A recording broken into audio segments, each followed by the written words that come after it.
കൊല്ലം ജില്ലയിലും പുലർച്ചെ മുതൽ പലയിടത്തും മഴയും ഒപ്പം തന്നെ ശക്തമായ കാറ്റുമാണ് അനുഭവപ്പെട്ടത്. ഏറ്റവും പ്രധാനമായിട്ടുള്ള പ്രശ്നം കാറ്റ് തന്നെയായിരുന്നു. പലയിടത്തും മരങ്ങൾ വീഴുകയും ഒപ്പം തന്നെ വലിയ രീതിയിലുള്ള നാശനഷ്ടങ്ങളൊക്കെ സംഭവിക്കുകയും ചെയ്തിട്ടുണ്ട്. ഈ മത്സ്യബന്ധനത്തിന് പോയ പല മത്സ്യബന്ധന ബോട്ടുകളും കൊല്ലം ഹാർബറിലേക്ക് ബോട്ടുകളും വള്ളങ്ങളും ഉൾപ്പെടെ കയറ്റുന്ന അതായത് സുരക്ഷയ്ക്ക് വേണ്ടി അത്തരത്തിൽ കയറ്റി ഇടുന്ന ഒരു രീതി ഉണ്ടായിരുന്നു.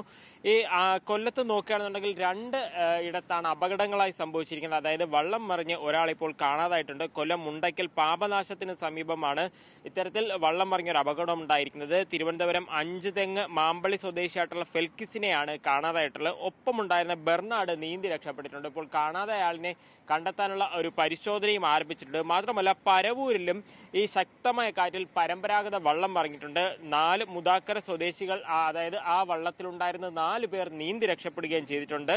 മുതാക്കര സ്വദേശി റോബിന്റെ ഗിഫ്റ്റ് ഓഫ് ഗോഡ് എന്ന വള്ളമാണ് മറിഞ്ഞത്. അതിൽ നിന്നും രക്ഷപ്പെട്ട ആളുകൾ പ്രാഥമിക ചികിത്സ ആശുപത്രിയിലൊക്കെ തേടുകയും ചെയ്തിട്ടുണ്ട്. മറ്റു പല സ്ഥലങ്ങളിലും മരച്ചില്ലകൾ ഉൾപ്പെടെ വീണ്, അതായത് കാറ്റിൽ മരങ്ങളും മരച്ചില്ലകളും ഒക്കെ ഒടിഞ്ഞു വീണും വലിയ രീതിയിലുള്ള നാശനഷ്ടം ഉണ്ടായിട്ടുണ്ട്. കൊല്ലം ബീച്ചിൽ തന്നെ 11 kV വൈദ്യുതി പോസ്റ്റ് വീടിന് മുകളിലേക്ക് ചരിഞ്ഞു. ഇനി ആ പോസ്റ്റ് ഉൾപ്പെടെ മാറ്റേണ്ടുന്ന ഒരു കാര്യമുണ്ട്.